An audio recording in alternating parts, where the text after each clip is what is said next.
Boa noite a todas, boa noite a todos. Quem está acompanhando a gente aqui pelo Instagram nessa segunda-feira, dia importante, pelo que foi ontem. Ontem foi um dia histórico, eu diria, um dia de grandes manifestações contra o Bolsonaro, contra o fascismo, contra o racismo, em defesa da democracia. Manifestações de torcedores organizados, do movimento negro, que está fazendo um levante no mundo todo, de movimentos sociais, da Frente Povo Sem Medo. Ontem foi um dia muito importante. O jogo começou a virar. Eles que já eram minoria na sociedade, agora também são minoria nas ruas. Isso é simbólico e importante. Mas o nosso bate-papo hoje, eu convidei uma pessoa para conversar comigo aqui hoje, que é a Rita Serrano. A Rita, ela é a representante dos trabalhadores, dos funcionários, no Conselho de Administração da Caixa Econômica Federal. E nós vamos conversar sobre o auxílio emergencial. Quem está aqui vendo deve estar acompanhando a panaceia que está sendo. Quer dizer, auxílio emergencial, milhões de brasileiros em análise, não conseguem autorização, outros são rejeitados, não sabem por quê.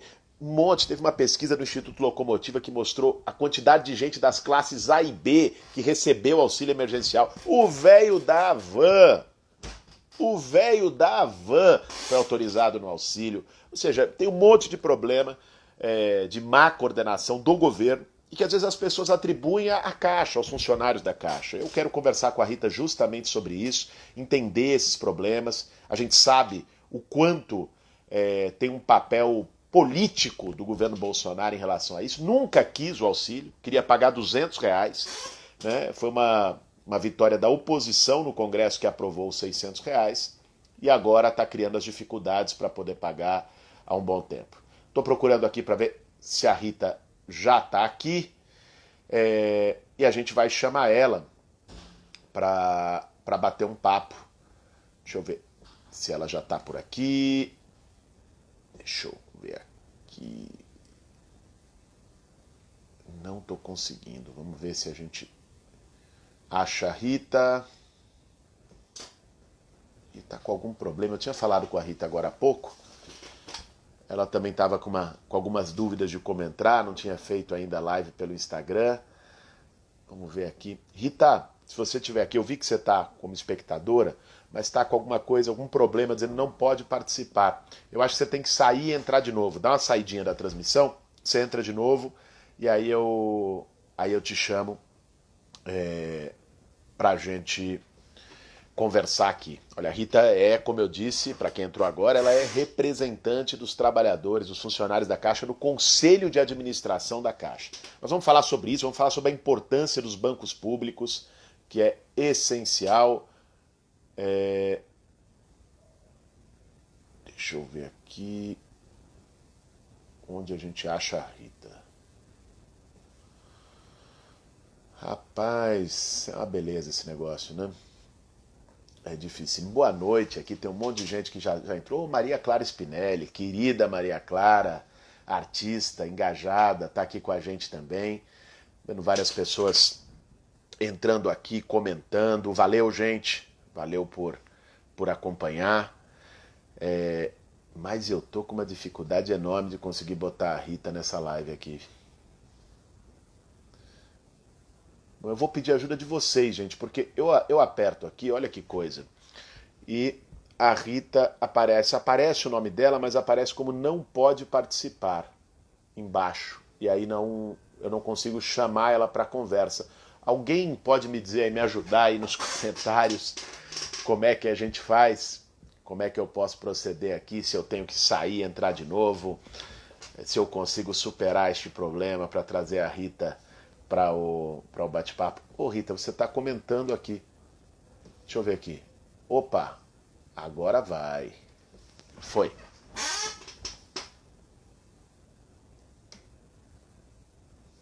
Não foi. Vamos lá.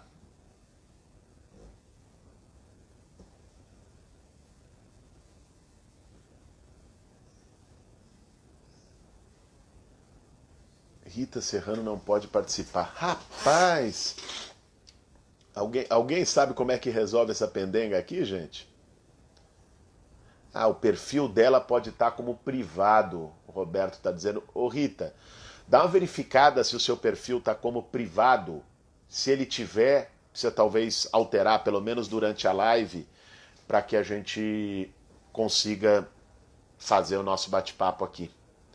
Se você puder dar uma olhada e voltar, Rita, por favor. Estamos com mais de 300 pessoas aqui acompanhando a minha falta de perícia para lidar com a tecnologia de live do Instagram. Vamos ver aqui. Ah, agora vai. Deu certo.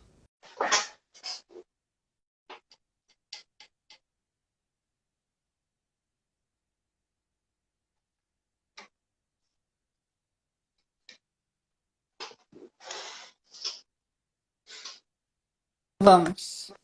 Agora Agora sim. foi. Aleluia. Tudo bem, Rita? Tudo bom. E você? Aqui na batalha, resistindo. Boa noite para você. Obrigada. Bri- Boa noite. Obrigado por ter topado esse bate-papo aqui.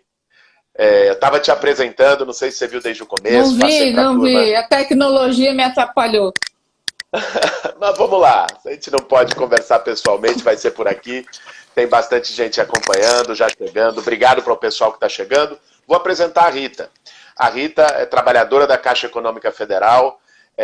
Hoje representa todos os trabalhadores da Caixa no Brasil no Conselho de Administração desse banco público, mais importante banco público do país. E eu chamei a Rita para fazer esse bate-papo sobre o auxílio emergencial. Que milhões de brasileiros estão sofrendo em fila, estão sofrendo com o aplicativo, não consegue, fica em análise, é rejeitado, não sabe por quê. E depois vê, como a pesquisa que saiu, o levantamento do Instituto Locomotiva, que um monte de gente das classes A e B conseguiu ser aprovada no auxílio, a começar pelo velho da van. É um negócio inacreditável que o cara se inscreveu no auxílio. Mas eu queria que a Rita pudesse falar um pouco para a gente sobre isso, que está acompanhando como trabalhadora da Caixa, e a gente sabe que isso não é uma coisa da Caixa, muito menos dos trabalhadores, é do governo Bolsonaro, da forma como tratou isso. Mas a Rita também trouxe, quando eu chamei ela para esse bate-papo, ela trouxe um assunto importantíssimo que nós vamos conversar hoje também, que é falar sobre os bancos públicos no Brasil, sobre a importância dos bancos públicos, sobre o papel social da Caixa, todo esse discurso de privatização, vende tudo, privatiza tudo, que está indo por água abaixo agora, né, com a pandemia. Todo mundo que dizia que tinha que privatizar tudo, agora ama o SUS, agora diz que o Estado tem que investir. Nós vamos conversar sobre isso. Bom, mas queria começar, Rita, falando sobre o auxílio emergencial. A gente tem falado com muita gente, você sabe que eu sou do movimento social, converso muito com a turma, moro aqui na periferia de São Paulo, no Campo Limpo, muita gente que não conseguiu pegar o auxílio. Muita gente mesmo, que fica naquele eterno em análise, ou que é negado, mesmo estando nos critérios, uma confusão danada. Então eu queria que você pudesse explicar um pouco para quem está assistindo a gente, sobretudo para as pessoas que poderiam estar no auxílio, mas tiveram essa dificuldade com o aplicativo, com o cadastro. O que aconteceu, quais são os problemas que estão ocorrendo? Mais uma vez, boa noite, obrigado por esse bate-papo. O Guilherme, eu que agradeço, Guilherme Boulos, né? Eu que agradeço o convite. Vamos lá. Eu hoje, inclusive, estudando um pouco mais alguns dados para falar com você, e acabei fazendo um balanço que eu ainda não tinha conseguido fazer de forma geral do auxílio. Inclusive, falei com pessoas da Dataprev também, né? Conversei com o pessoal da Dataprev para tentar entender. Então, vamos lá. Primeiro, temos que lembrar que o auxílio foi aprovado pelo Congresso em abril, mas que não era um desejo do governo, não é? Inclusive, Claro. a proposta do auxílio só veio depois de muita pressão, né, das entidades, dos movimentos, da sociedade. E quando a proposta do governo era R$ 200, e só depois também, de novo, muita pressão social, é que chegou-se a um valor de R$ 600, sendo R$ 1.200 para as mães chefes de família, para as mulheres chefes de família. Ocorre, então, primeiro nós temos isso, não era algo desejado. Segundo, qual é a divisão das tarefas? Então, o Ministério da Cidadania é o gestor, A Caixa é o pagador e também a empresa que fez os cadastros, né? Foi feito a partir do aplicativo e da rede da Caixa, e a Dataprev é a empresa que ficou de analisar os dados. Então, para a gente entender. Agora, qual é o problema? O problema já está na origem. Quando o governo federal faz o decreto escrevendo como é que ia ser o pagamento do benefício, ali você já tem falhas profundas, que eu, inclusive, listei lá, porque eu sou conselheira eleita pelos trabalhadores lá no Conselho de Administração da Caixa, inclusive levei isso para a Caixa como indicativo de que a direção do banco deveria pedir para o governo corrigir. Quais são? Primeiro, você tem no país um grande número de pessoas que não têm acesso à internet, que não tem celular, que não tem aplicativo. Então, o governo demonstrou um profundo desconhecimento da realidade brasileira. Então, você tem 1/4 dos domicílios brasileiros, nós estamos falando de 47 milhões de pessoas que, por pesquisas do PNAD, não tem sistema para poder se cadastrar. E o decreto não deu alternativa. Não tem alternativa. Até hoje não tem alternativa, né? Se o cara não tem celular, se o cara não tem acesso à internet, ele não tem como se cadastrar, porque ele só pode se cadastrar nesses meios. Até hoje isso não está resolvido. Então, primeiro problema. Só desculpa, Rita, só um parênteses nisso, que eu acho que é muito importante o que você está falando. Nós tivemos muito esse problema com o sem-teto, com a população em situação de rua. Sim. O padre Júlio Lancelotti, que atua muito com a população em situação de rua no centro de São Paulo, estava falando, quer dizer, tiveram que fazer um mutirão, mas ao mesmo tempo só dava para um por celular. Isso. Então, assim, pedir emprestado para outras pessoas o celular para baixar o aplicativo para fazer para o morador de rua que não estava conseguindo fazer. Ou seja, já tem uma exclusão nesse primeiro ponto da forma de acesso, né? Sim, é um desconhecimento, a gente pode falar um desconhecimento, um descaso com a realidade brasileira.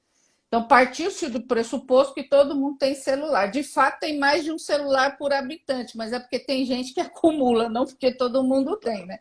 Então, primeira falha foi no decreto. Então, o decreto já exclui boa parte da população. Quer dizer, um quarto dos domicílios brasileiros já ficaram excluídos, e justamente é a população mais pobre, né? Ficou excluída desse processo. A primeira confusão foi essa. Como é que o governo podia resolver isso? Podia resolver de várias formas. Podia usar a rede, né, do CRAS, né, o Centro de Referência de Assistência Social dos municípios, quer dizer, fazer uma parceria com os municípios e agilizar esse cadastro. Ou então, usar a rede pública, por exemplo, os Correios. Você tem mais agências, você tem agências do Correio onde não tem banco, e os Correios têm expertise para isso, porque administrar o Banco Postal poderiam ajudar. Isso não foi feito. Outro dia disseram que isso seria feito, até agora o Correio não tem um protocolo para fazer esse atendimento, não sei nem se vai fazer. Então, primeira questão foi essa. A segunda é que você tem, embora a Caixa seja o maior banco em pontos de atendimento do Brasil, porque você tem mais de 4 mil agências, você tem lotéricas, 13 mil lotéricas, tem correspondente bancário, mesmo com toda essa estrutura, você tem no país mais de 300 municípios que não tem banco, que não tem lotérica. Portanto, mesmo o cara que se cadastrou, ele não vai ter, no município dele, ele não tem como receber. Isso também ficou fora dessa discussão do decreto. Então, e nós temos que lembrar também que a análise preliminar, quando eles aprovaram, era de que somente 24 milhões de brasileiros estariam dentro dos critérios do auxílio emergencial para receber, né? Incluindo o pessoal do Bolsa Família e do Cadastro Único, né? A parte do Cadastro Único que teria direito. Você hoje saltou para 107 milhões de cadastros. Eles avaliavam 24. Já tem 107 milhões de pessoas que solicitaram cadastro, dessas, quase 60 milhões, 59 milhões já foram aprovados, 42 milhões foram rejeitados e tem na fila ainda, em análise sem retorno, 5,3 milhões de pessoas. Então, esse é o número que tem hoje. Lembrando que 42 milhões foram negados, e aí você tem muita reclamação das pessoas dizendo que não sabem qual é o motivo. Bom, aí vamos lá para a data prévia. Coube a data prévia, a Caixa fez o cadastro, como eu disse aqui, foram 107 milhões de cadastros que foram feitos, né, a partir do aplicativo ou da rede Caixa. Desses 107 milhões, 59 milhões já foram pagos, já foram aprovados, 42 negados, 5 milhões estão na fila. Diminuiu muito do último mês para cá, porque a data prévia correu. Aí qual foi o problema lá na data prévia? Que eu conversei, inclusive, com eles hoje. Aí nós temos que lembrar as pessoas o seguinte, nós estamos falando de empresas que, por exemplo, a data prévia estava na lista de privatização. E como é que você faz quando você tem interesse em privatizar uma empresa? Você sucateia essa empresa, não é? Você... Claro. Não é? Então, é interessante isso, que para vender você desvaloriza, né? Para ter argumento, para construir uma narrativa de que aquele patrimônio público não é necessário.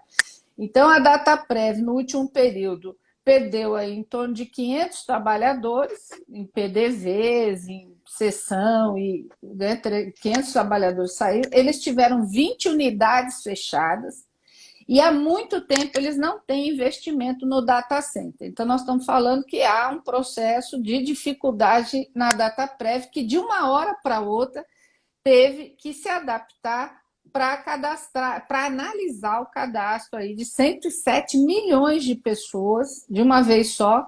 E eles alegam também, falaram isso para mim hoje, eu não sabia, mas me disseram hoje, que uma das dificuldades foi justamente o fato de que você tem um ente público, que é a Caixa, que fez o aplicativo, o cadastro, e você tem o outro que tem que analisar. Então, entre uma tecnologia aqui que eu cadastrei e a outra de análise, né, você tem que ter um casamento, e essa foi a maior dificuldade que eles tiveram nessa análise dos cadastros. Sempre lembrando também que é importante, né? Nunca ninguém no mundo imaginou que nós íamos entrar num processo de pandemia e você teria que correr. Claro, claro. Lógico. A outra questão é a Caixa. Então, o que a Caixa fez? A Caixa fez o cadastro, criou um aplicativo em tempo recorde. Isso, nesse aspecto, é algo inovador no banco, porque a Caixa sempre foi acusada de ser muito atrasada na tecnologia, e de uma hora para outra ela também teve que criar um aplicativo, e teve dificuldades com esse aplicativo, né? Criou um aplicativo, de fato, inovador. Por outro lado, também, como começa lá em cima, né? Como não havia um planejamento de que você teria uma demanda deste tamanho, nós estamos falando o seguinte, metade da população brasileira, metade se inscreveu, né? Metade da população brasileira se inscreveu. Então, também teve dificuldades e teve que ir acertando esse aplicativo ao longo do pagamento, o que virou uma confusão. Então, você teve... E por que é a Caixa pagadora? Porque é a maior gerenciadora dos programas sociais, porque gerencia o Bolsa Família e o Cadastro Único. Aí nós vamos lá.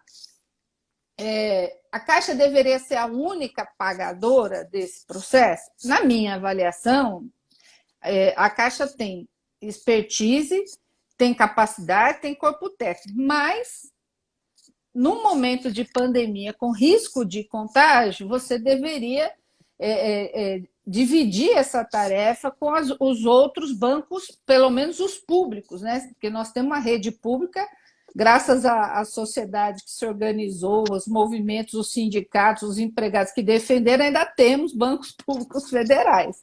Então, você tem a Caixa, tem o BB, tem o BNB no Nordeste, tem o BAS. Então, você tem só banco público, 4 bancos públicos federais que teriam condição de executar a tarefa, mas se centralizou na Caixa. E, num primeiro momento, o que aconteceu? O que nós vimos? Grandes aglomerações com risco de contágio para a população, risco de contágio para os empregados. Boa parte das pessoas que estavam nas filas não era nem para receber, era porque queriam ter informação, queria ter acesso ao cadastro, porque não havia alternativa para essas pessoas. Aí virou aquela confusão, né? Inclusive, a gente muito preocupados, eu fui várias vezes nessas filas, preocupadas com essa população e também com os empregados da Caixa, que, imagina, né, atendendo milhões de pessoas no Brasil todo, com risco, com estresse, Então, assim, me parece que a Caixa, isso num primeiro momento, agora tem o segundo momento que eu quero falar, que eu acho que isso mudou um pouco, essa realidade, mas assim, o que nós temos aí, então? Nós tivemos uma falha de planejamento, uma falha de conhecimento ou de descaso com a realidade brasileira, uma falta de uma que a gente chama de sala de situação de crise para avaliar essas falhas e tentar corrigir, e também é interessante, de fato, imaginar que você tem um caminho adotado de privatização e quando fica num momento de crise como essa, você precisa do Estado e você precisa das empresas públicas para dar conta do recado. Como o Estado, neste momento, ele não tem nenhum compromisso com essa população e também as empresas públicas vindo numa situação de preparo para a privatização, você teve dificuldades.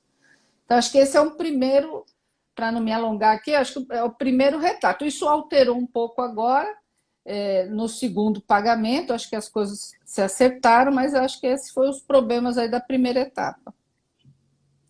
Não, muito bom, Rita. Obrigado. Uma verdadeira aula que você trouxe aqui para a gente. Técnica, efetiva, colocando os problemas reais. Eu estava aqui anotando, ó, fiz aqui a minha lição de casa aqui. Se você quiser, eu te mando, porque eu tenho anotado aqui esse levantamento. Ah, legal. Se você puder me mandar também, sim. porque eu estava te ouvindo e anotando, porque eu acho que essas informações são muito importantes, são muito válidas. Acho que quem está nos assistindo agora está tendo o privilégio de entender, porque tudo que as pessoas viram foi aquela situação de descaso, de desorganização, né, de desrespeito, que não era só na prática, era até verbal, né? O Bolsonaro chegou a dizer que quem estava em análise era porque não precisava, né? Assim, atacando, ofendendo as pessoas que no meio de uma pandemia estão fazendo de tudo para poder sobreviver. Além do que, R$600 não é suficiente. A nossa proposta da oposição era um salário mínimo, né, para que as pessoas pudessem ter por mês durante esse período da pandemia. Nós já vimos, muita gente está dependendo disso, e as pessoas têm ilusão, quer dizer, ilusão não, o governo engana a sociedade quando diz que é só por 3 meses. Pode prorrogar agora por R$200, foi o que o Paulo Guedes disse, né? Pode depois expandir por R$200. Agora, a pandemia vai passar em algum momento. Nós vamos ter um controle do vírus. Aliás, se houvesse estratégia de saúde pública no país, já esse controle estaria muito mais próximo. Agora, a questão é que depois vai vir um rastro de crise econômica. Esse auxílio vai se tornar muito necessário. Nós vamos ter uma onda de desemprego, uma onda de quebradeira na economia, e esse auxílio vai continuar necessário. A briga, inclusive, tem a ver com essas questões da implementação, mas também pela continuidade. Isso vai ser fundamental, fazer essa batalha na sociedade brasileira, porque muita gente que está recebendo, quando deixar de receber, né, a economia foi para a lona, não só aqui, mas no mundo todo, ela não retoma de uma vez só. Tem renda básica, vários países do mundo estão falando em auxílio, como o auxílio emergencial brasileiro, em prorrogar por mais 6 meses, em prorrogar até por 1 ano, em entrar em 2021, porque é um tempo que minimamente as pessoas precisam se garantir durante o período mais grave da crise econômica e social com a passagem da pandemia. Mas eu te agradeço muito por você ter trazido esses dados. Eu queria entrar aqui no segundo tema da nossa conversa, muito importante também. Você já tocou nele quando falou do processo de tentativa de privatização da Dataprev, na história do sucateamento, né? A gente já viu esse filme no Brasil. Quando, lá nos anos 90, o governo Fernando Henrique foi privatizar a Vale, foi privatizar a Telebrás, né, o que eles fizeram? Destroçaram a empresa pública, desinvestiram tudo, aí faltava tudo, aí as pessoas iam dizer, nossa, o serviço é muito ruim. Claro, você precariza o serviço para gerar uma impressão na sociedade de que o que é público não presta, de que o que é público é ruim, que o que é público é ineficiente, e aí, com isso, você ganha um apoio para processos de privatização. Vale dizer, a Vale do Rio Doce, por exemplo, é hoje uma das mineradoras mais lucrativas do mundo. Foi vendida por 3 bi, tinha todas as condições de ser controlada pelo Estado, inclusive não ter a lógica, não é, do ganho para acionista a qualquer custo e acabar gerando tragédias como a de Mariana, como a de Brumadinho. Né? Hoje, o serviço de telefonia móvel do Brasil é um dos mais caros e de pior qualidade do mundo, porque está voltado só para o lucro. A diferença de empresa pública para privada é essa. Empresa pública tem que servir à sociedade, empresa privada serve ao lucro do acionista, do dono e ponto final. E já de algum tempo, desde o governo Temer, do golpe de 2016, a gente viu um papo de privatização da Caixa. Né? Aí, privatiza a lotérica, privatiza a seguradora, né? E aí vai por fatia, como estão fazendo com a Petrobras, privatiza a BR Distribuidora, privatiza a do gás. Então, querem ir aos poucos para destroçar o maior banco público do país, que, como você falou, não é apenas um banco. Né? É o maior responsável por gerenciar os programas sociais brasileiros. Eu sou testemunha disso, na atuação no movimento de luta por moradia, com o papel da Caixa na gestão do Minha Casa Minha Vida, né? Ou na gestão do Bolsa Família, de um conjunto de programas. Então eu queria que você pudesse falar, Rita, para quem está assistindo a gente agora, para quem vai assistir depois, porque esse vídeo vai ficar aqui no Instagram e no YouTube disponibilizado, um pouco de qual é a importância da Caixa para a sociedade brasileira, para a economia brasileira, mas também o que vocês, trabalhadores da Caixa, trabalhadoras da Caixa, já têm visto de processos de privatização sendo feito já por baixo do pano, pelas beiradas, na Caixa Econômica Federal. Então, eu vou te responder, mas só antes, só para terminar lá a questão do benefício emergencial, só lembrar o seguinte, claro. A segunda parcela acabou de ser paga, vai começar a terceira parcela agora em junho, e da primeira, que foi aquela confusão, para a segunda, é importante destacar o seguinte, o povo aprimorou o aplicativo, a Caixa aprimorou, então os problemas diminuíram, a Dataprev conseguiu lá acertar, como eu disse, faltam 5 milhões de cadastros para serem analisados, muito embora é importante dizer que as pessoas podem se cadastrar até o dia 3 de julho, ainda tem prazo, podem se cadastrar ainda até 3 de julho, ou mesmo quem teve problema pode se recadastrar novamente. E também, por conta da ação do movimento sindical, das entidades da própria imprensa, a Caixa contratou toda uma equipe de apoio, né? Eu falo que isso é importante porque no momento que as empresas estão demitindo, a Caixa teve que contratar para melhorar o atendimento, então contratou vigilante, recepcionista e mais empregados. E, logicamente, nossa preocupação continua sendo a saúde dos empregados do banco, porque também para melhorar o atendimento, os trabalhadores começaram a trabalhar de sábado, tiveram jornada ampliada. Então, tudo na vida tem um custo alto, e esse é um custo alto que ainda é uma pendência a ser resolvida, mas é importante dizer para as pessoas que os empregados vêm se dedicando ao máximo. Não é à toa que a Caixa tem 159 anos, né? Porque muita gente ajudou a construir isso. Então, isso é para fechar um pouco essa questão do benefício. Bom, muito bem. Com relação com relação ao futuro, o benefício tem que ser mantido. Você falou de alguns países, a Alemanha, agora o povo está até brincando, né, que ela está deixando de ser liberal, porque ela vai investir muito nessa questão, não só do que eles chamam lá de renda emergencial, que na Alemanha é 5 mil euros. Só para a gente ter ideia, o Brasil é 120 dólares, nos Estados Unidos é 1.200 dólares, no Japão 900 dólares, aqui é 120 dólares, para a gente ter ideia.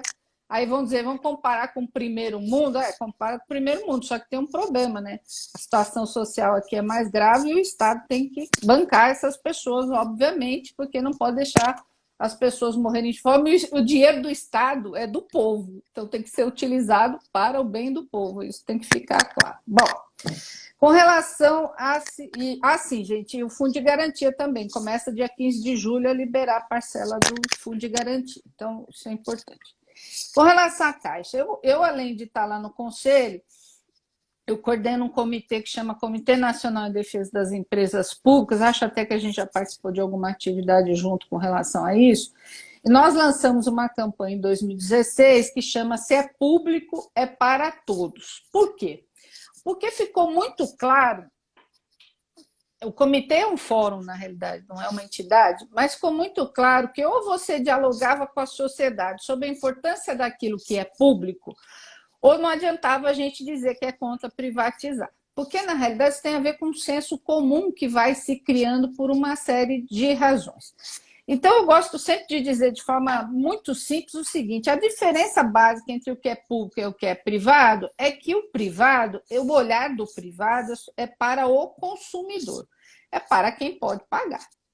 O olhar do público é para o interesse e a necessidade do cidadão e da cidadã. Essa é a diferença, simples assim.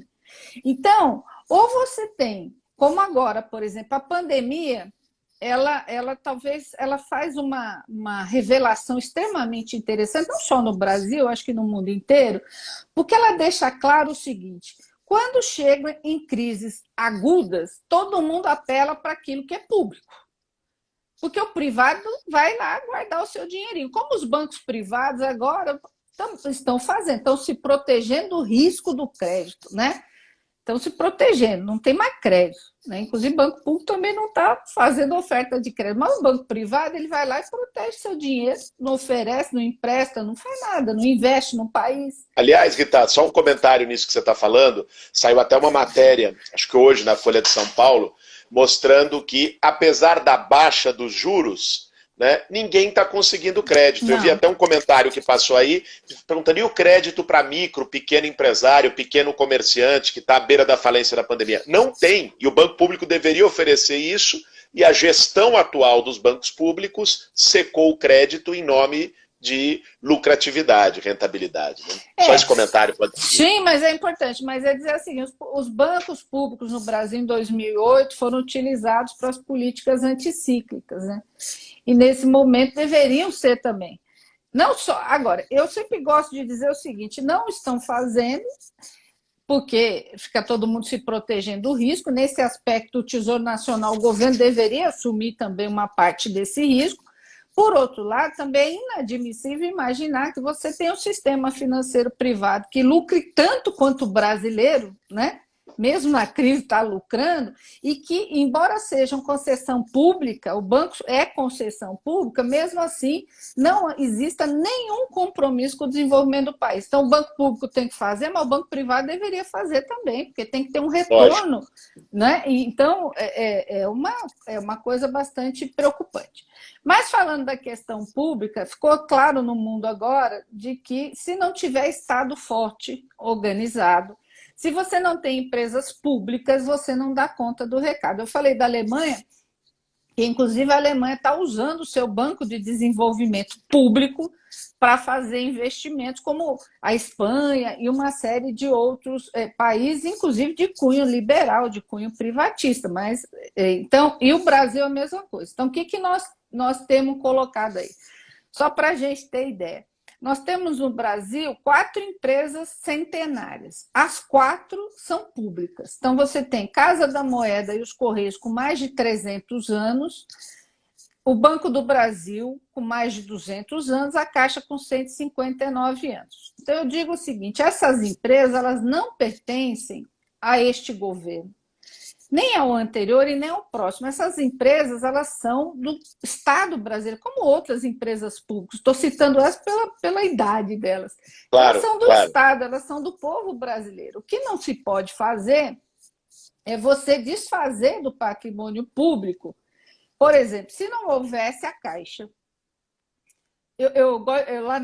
Outro dia eu falei o seguinte: vamos pegar os Estados Unidos. Os Estados Unidos, considerado país, né, pelos aspectos financeiros mais importante do mundo, né, ele está pagando auxílio emergencial em cheque. Está mandando para a casa das pessoas um cheque. Então, por quê? Porque simplesmente eles não têm instituição pública para fazer o que a Caixa faz. Então, é inadmissível um negócio desse. Então, se o Estado tem a Caixa, por exemplo, com a capilaridade que tem, com a capacidade, né, com a expertise, com a capacidade técnica, é porque os movimentos, as entidades, os empregados, a sociedade organizada lutou para que o banco se mantivesse público. Eu estou no banco há 31 anos E na década de 90, o banco ia para o brejo. No projeto de lei PLS 555, que eu lutei contra em 2015, ia para o brejo. Com o Temer, ia para o brejo, ia virar sociedade anônima.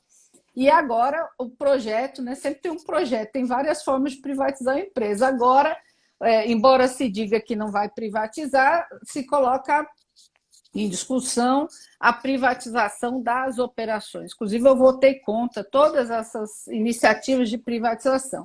O que significa, eu gosto de explicar isso para as pessoas, porque, Boulos, você com certeza sabe disso, as escolas que nós temos hoje, o cara se forma em economia, em direito, né? Essas escolas hoje, e eu fiz outro dia mestrado em administração, elas ensinam você a ser um perfeito liberal, defender privatização, né? Pôr a corda no seu pescoço, é um negócio de maluco. Infelizmente, é isso. Nós temos que discutir isso.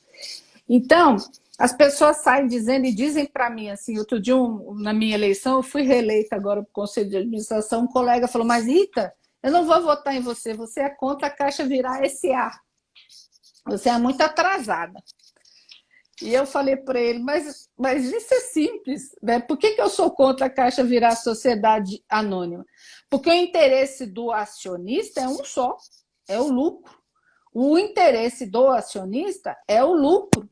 E o interesse do Estado não pode ser o lucro, porque você tem que pensar no bem-estar da população brasileira. Não pode ser, não é que a empresa não tenha que ter lucro, né? É importante até que tenha para se manter, mas não é isso.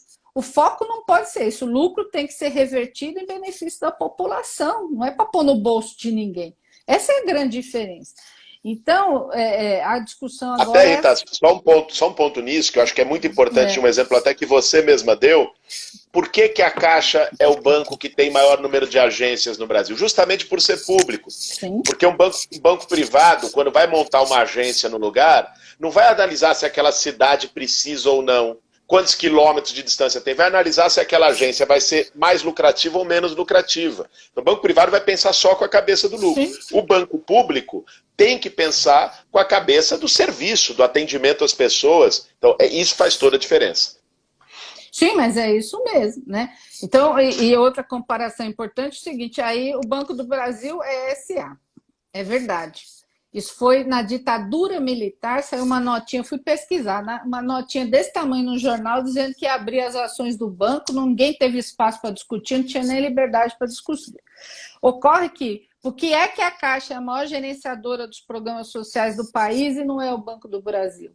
Justamente porque metade de quem está lá é acionista, e o interesse do acionista é o lucro. Então, de fato, há uma diferença, embora ele seja público, né, porque o Estado tem maioria das ações, quase metade dessas ações não é do Estado. Então, mesmo que o Estado você tem um governo voltado com compromisso com a população, com o desenvolvimento social e econômico, mesmo que você tenha, você vai ter dificuldade, porque você tem que negociar isso com outros agentes, porque você não tem autonomia. Então, essa discussão das empresas públicas e dos bancos públicos, ela é fundamental. Eu acho que a pandemia traz uma série, imagina, né, uma situação extremamente negativa e ruim. Por outro lado, né, principalmente a vida das pessoas que nós temos que falar aqui estão sendo perdidas e com um descaso profundo.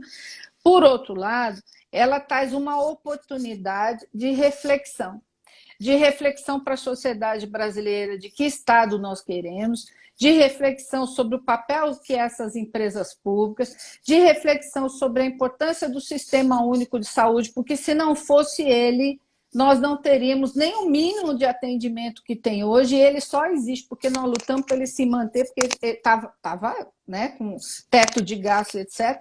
Então, se é um momento negativo por uma série de razões, e nós temos que, infelizmente, tentar minimizar os efeitos da pandemia de todas as formas, é um compromisso de todos nós.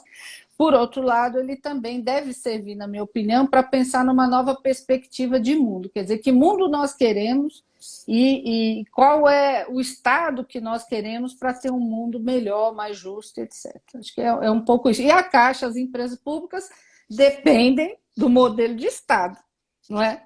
Inclusive, eu estou Claro. fazendo um artigo que diz isso. O título é: O futuro da Caixa depende do modelo de Estado. Só vai ter futuro dependendo do modelo de Estado. Muito bom, Rita. Poxa, muitíssimo obrigado pela aula que você deu aqui para gente sobre bancos públicos, sobre a importância das empresas públicas, sobre o auxílio emergencial. Acho que você tocou num ponto aqui importantíssimo, quer dizer, os Estados Unidos, né, que é o Bolsonaro, que aliás diz que é nacionalista, Brasil acima de tudo, mas adora lamber a bota do Donald Trump. Adora, nas manifestações deles, tem mais bandeira dos Estados Unidos do que do Brasil.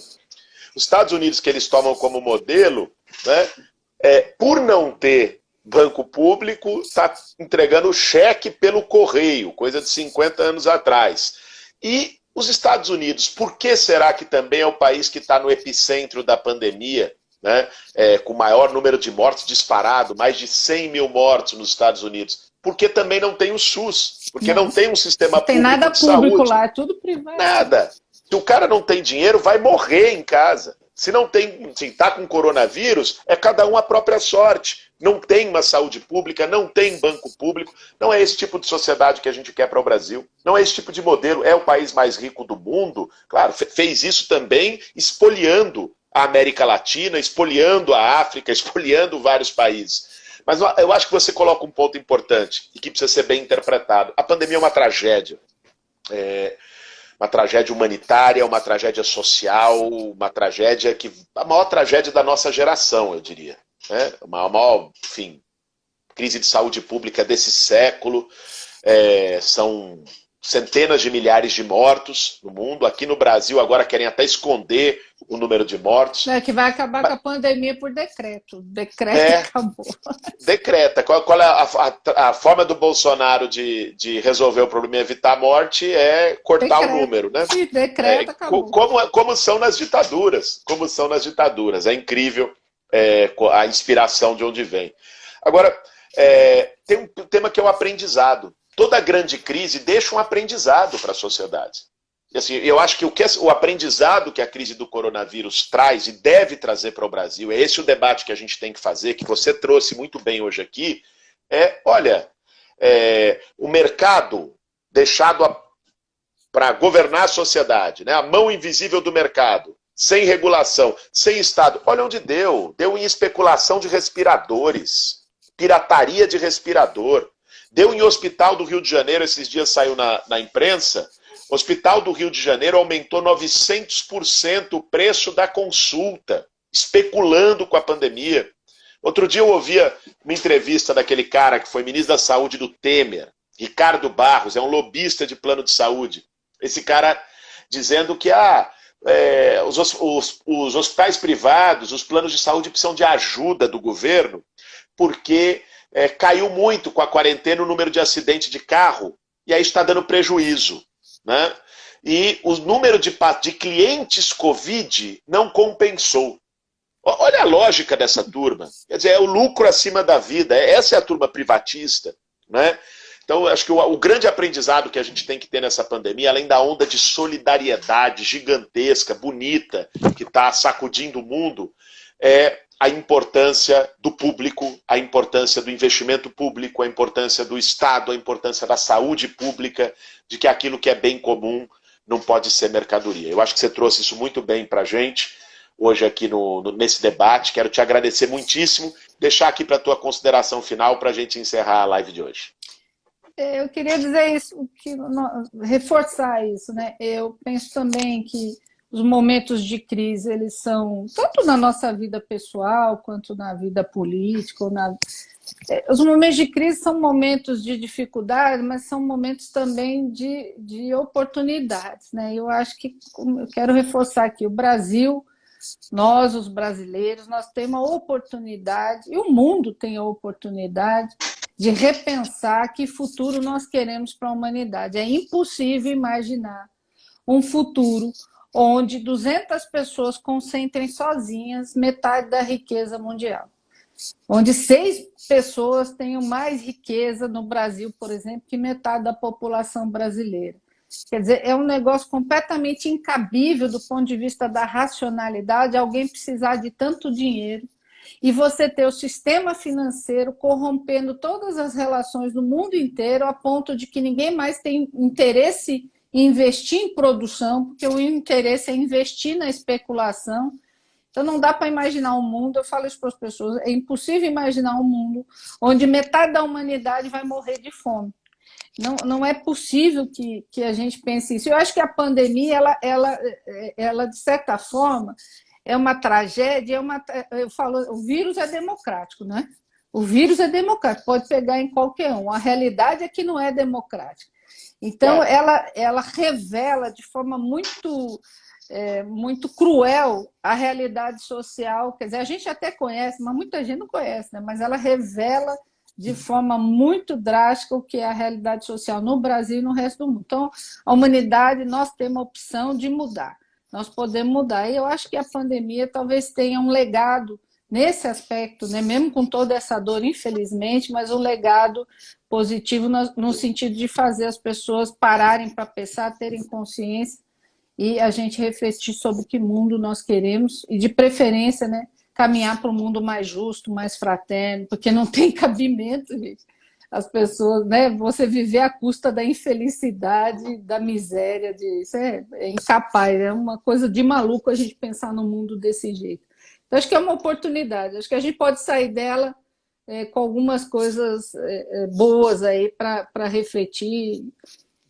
Agora, lógico, sempre lembrando que um aprendizado, pessoas, né? Eu acho que é um aprendizado, né, Rita? Assim, é uma coisa que é uma tragédia, é um desastre, isso não tem nenhuma relativização, é um desastre humano, e a gente tem um presidente da República falando e daí para esse desastre, né? A gente quer dizer, eu não sou coveiro, e respeitando a dor das pessoas que não puderam nem fazer luto sobre os seus parentes, sobre os seus entes queridos, porque o enterro com Covid, tudo isso, mas eu acho que de todas as crises deve ficar um aprendizado. Esperemos que o aprendizado dessa crise seja a democratização da sociedade. Obrigadão, Rita. Obrigado pelo convite.